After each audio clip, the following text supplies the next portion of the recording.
Televisa presenta.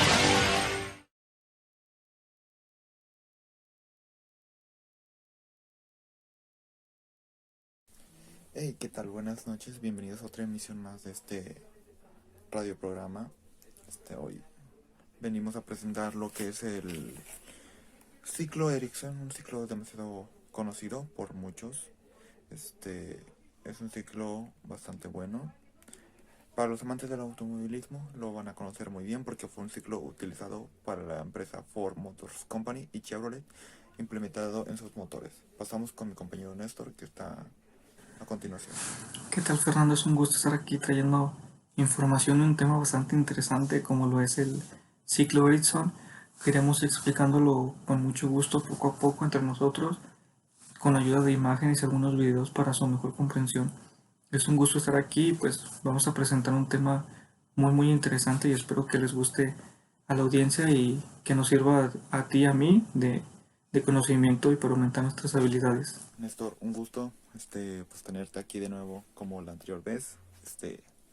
Pues ya entrando un poco más en contexto en este tema, sabemos que vamos a hablar del ciclo Ericsson, pero a todo eso, ¿qué es? ¿Qué nos puedes decir? Mira, Fer, el ciclo Ericsson fue ideado por el inventor John Ericsson, que proyectó y construyó varios motores de aire caliente basados en diferentes ciclos termodinámicos. Es por esto que lleva este ciclo su nombre como Ericsson, ya que fue creado y proyectado por él. Sí, Néstor, así como tú comentas, pues este ciclo creado por Ericsson es un ciclo demasiado conocido, más que nada para adentrarnos más a la materia de la termodinámica. Y quienes estudiamos lo conocemos más a fondo. Sabemos que los ciclos de Otto y Diesel no son totalmente reversibles, debido a que incluyen transferencias de calor debido a una diferencia finita de temperaturas. Debido a esto, la eficiencia térmica de estos motores será menor a los de un ciclo de Carnot o un motor de Carnot. Bueno, pues existen dos ciclos que implican un proceso de adición de calor isotérmico conocido como TH y un proceso de rechazo de calor isotérmico que es representado o conocido como TL, pero en este espacio nos vamos a concentrar solamente por hablar del ciclo Ericsson, que es por lo que la audiencia estuvo comentando y nos dijo que habláramos de este ciclo y pues aquí lo vamos a traer mejor explicado con ejemplos, imágenes para su comprensión. Así que en esta ocasión solo nos vamos a concentrar en este ciclo Ericsson y espero sea de su agrado. Exacto, compañero, como tú dices, esta vez solamente pues hablaremos del ciclo de Ericsson, ¿verdad? Sabemos que cuando hablamos de ciclos es algo demasiado complicado, es algo demasiado tedioso, a veces poco comprensible, pero hablando más específico de esto, tratamos de resumir lo que se ve en el capítulo del libro, lo leímos varias veces, lo entendimos y pues lo vamos a presentar hoy en día, ¿verdad? Espero que se les quede algo de conocimiento y que les sirva de mucho. Sabemos que este ciclo utiliza regeneración, pero ¿qué es la regeneración, verdad? Pues es el proceso en el que se, se transfiere todo el calor generado, producido anteriormente, hacia un dispositivo de almacenamiento. Este dispositivo de almacenamiento pues almacena toda la energía química que después se va a volver a utilizar, que nos servirá mucho. Bueno, yo sé que varias personas sabemos que el ciclo Ericsson es muy similar al ciclo Stirling. Decimos esto ya que en ambos procesos está un volumen constante y se sustituyen por otros dos que es una presión constante. Exacto, compañero, como tú comentas, este ciclo es demasiado similar al Starling.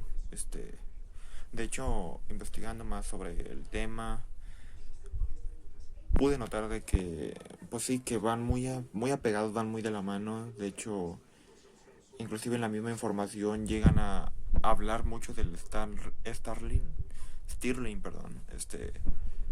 Los meten mucho y mencionan de que no, que el Ericsson es similar, de que al Stirling, de por esto, por esto. Y como tú comentaste, porque en ambos hay un proceso de volumen constante y hay una presión constante.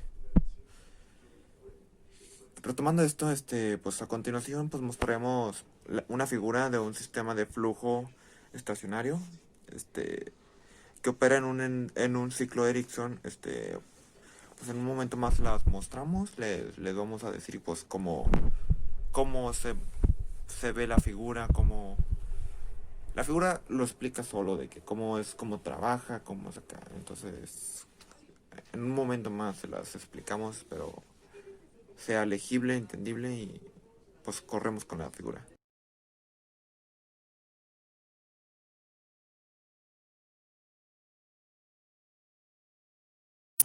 Sí, mira, pues aquí los procesos de expansión y comprensión isotérmicos se ejecutan en un compresor y en una turbina respectivamente. Y en intercambiador de calor, bueno, el intercambiador de calor contra un flujo sirve más como un regenerador, como se puede observar en la imagen que se proyectó.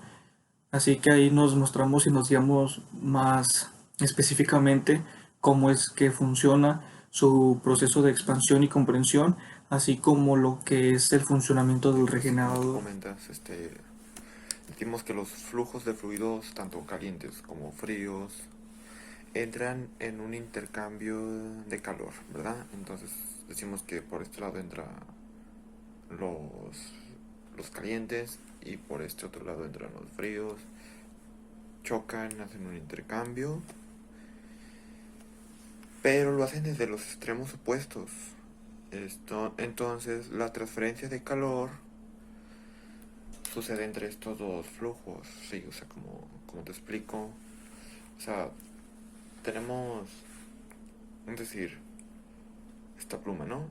Entonces entra de este lado el flujo de fluido de calor caliente y de este lado el frío, ¿no?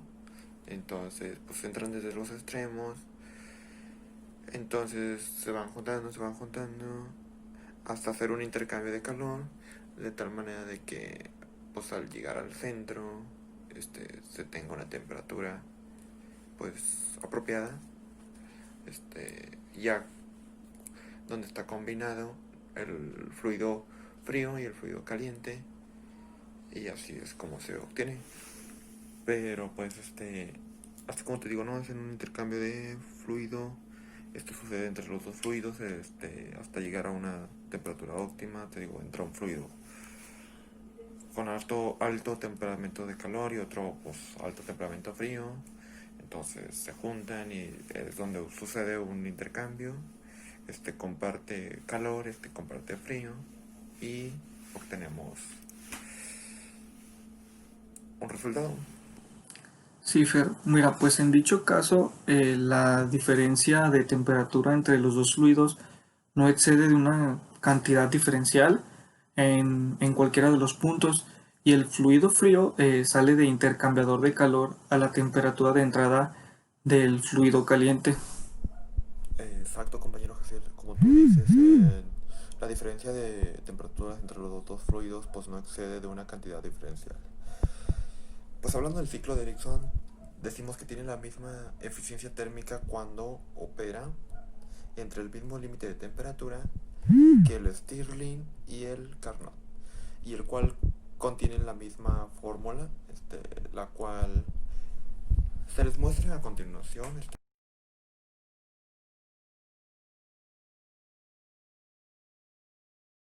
Ya viendo la fórmula, ya la entendemos, la comprendemos, ya la analizamos bien, podemos deducir o concluir de que pues la eficiencia térmica, ya sea del ciclo Ericsson, el Stirling o Carnot, es completamente igual, que es igual a 1 menos el resultado de TL sobre TH. Pues ya sabemos que es TL y que H, nos lo explicó nuestro compañero Jaciel. Pero por si no les queda, que es el proceso de inducción de calor isotérmico TH.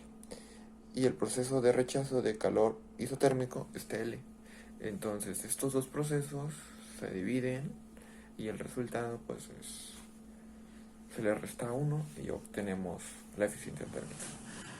Mira, pues a continuación vamos a insertar aquí un video de lo que trata la explicación de una persona un poco más profesional y más allegada al tema que nos ayudará a ti y a mí y a la audiencia a comprender un poco mejor sobre este ciclo y les vamos a dejar aquí el video, se va a reproducir, espero les guste y ahorita lo comentamos. Tenemos una simulación donde se muestra el funcionamiento de la misma. Tenemos que en la parte superior derecha, las válvulas de entrada y de salida es donde entra el gas. También contamos con una cámara inferior donde se encuentra el pistón y otra cámara de administración de calor. Tenemos otra válvula llamada válvula 3 en este caso, que es una válvula de paso. Y en el funcionamiento de esta consta donde la administración de calor va hacia el pistón donde ésta se expande haciendo que el aire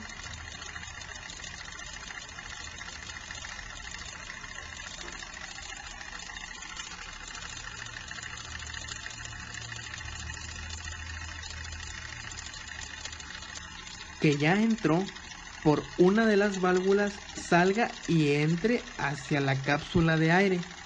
Después la válvula 3 se abre y la máquina toma de nuevo el gas y lo calienta haciendo el procedimiento indefinidamente.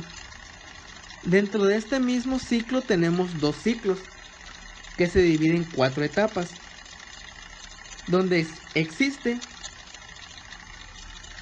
una de compresión isoentrópica, mientras que en otro ciclo existe la expulsión, donde finalmente se obtiene el trabajo.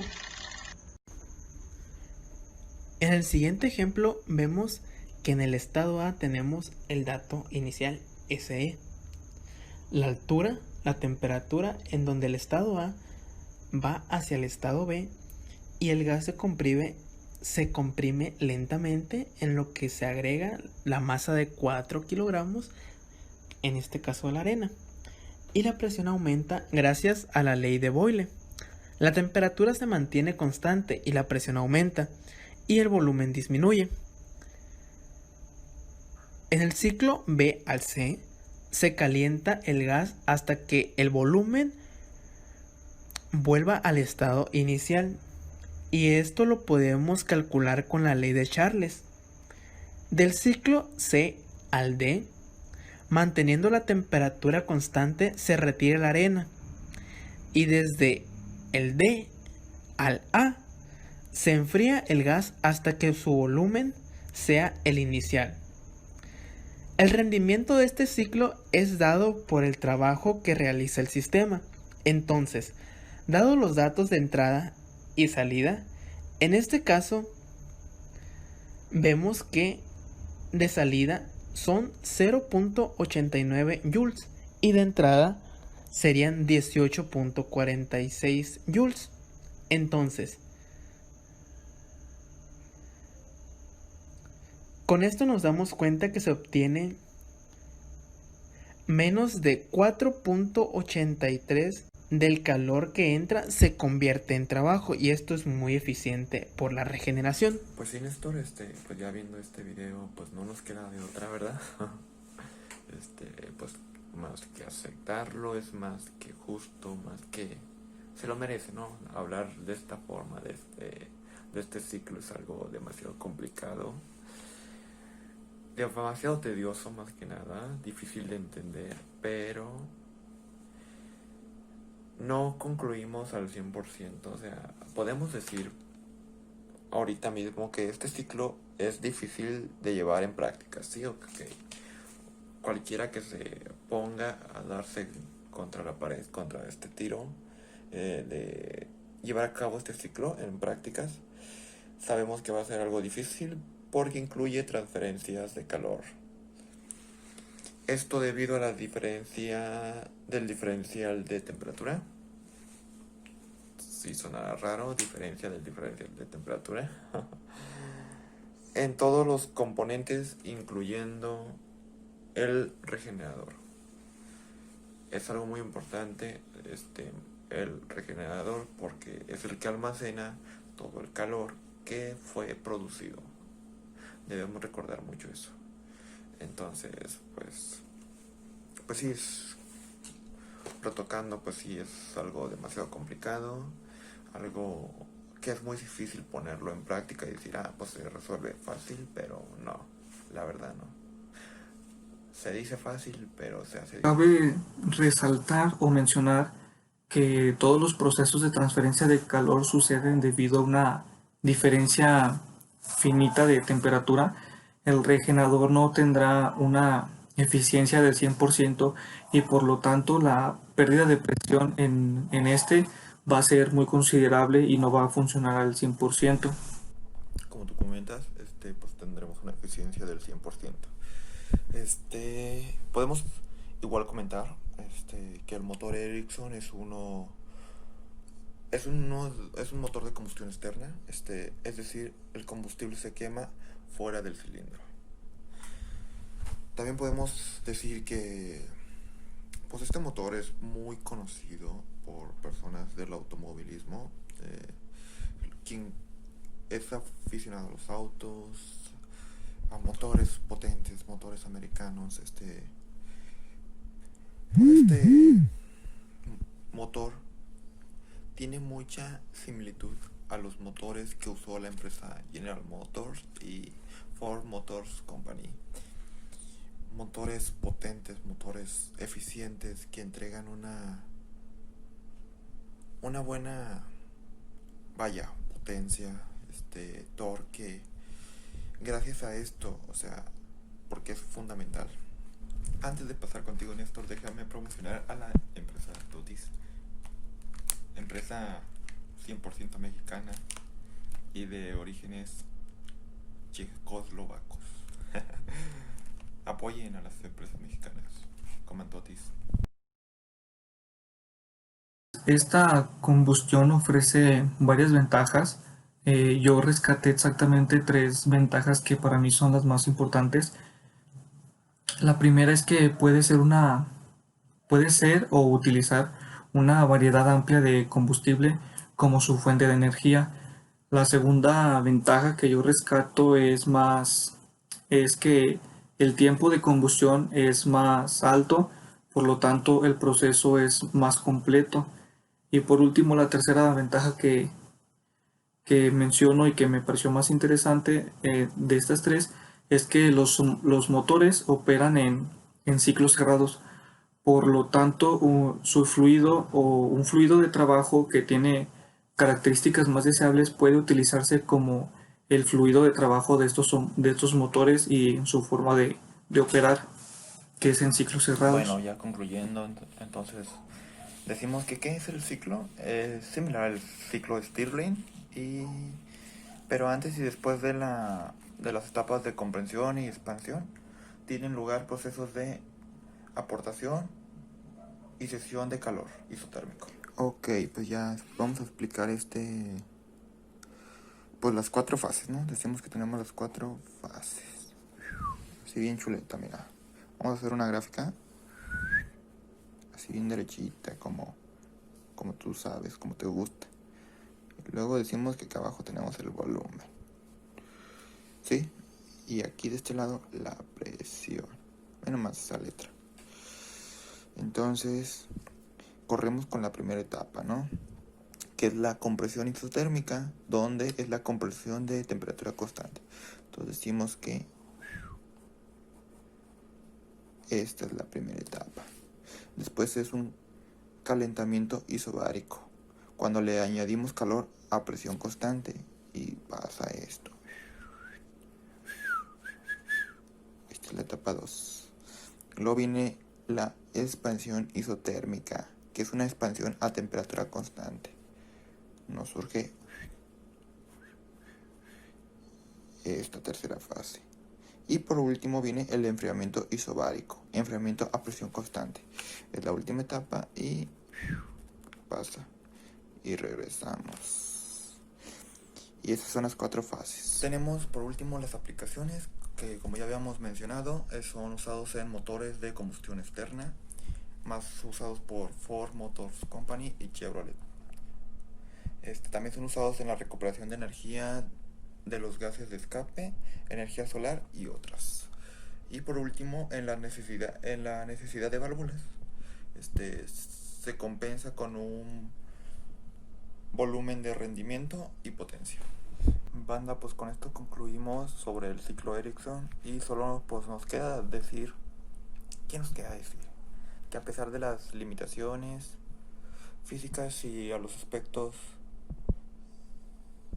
imprácticos asociados con ellos, el ciclo Ericsson, igual al ciclo Starlink, envían fuertes mensajes a los ingenieros inspirados en el diseño y que se centran más en este ciclo, y es la regeneración incrementa la eficiencia. Este es un mensaje que enseña el ciclo Ericsson a todos estos ingenieros que están encargados en llevar a cabo este tema. Entonces, pues no queda más de otra, ¿verdad? Pues con esto nos despedimos, nos despedimos, amigos, y nos veremos en una siguiente emisión, si es que se puede, si no, pues ya ni modo. No olviden dejarnos un comentario si les gusta y decirnos qué les pareció. Por mi parte sería todo. Néstor, ¿no tienes algo que decir? Adelante. Lo último que necesito agregar, Fernando, es que gracias por la invitación. Fue un placer estar aquí hablando sobre el ciclo Ericsson, es bastante interesante, es muy importante conocerlo. Me gustó mucho tener esta plática contigo. Sería todo de mi parte, gracias de verdad por la invitación y espero haya sido de su agrado para toda la audiencia y pues que a ti y a mí nos haya servido bastante la información para incrementarla y saber un poco más sobre este proceso que es el ciclo Ericsson.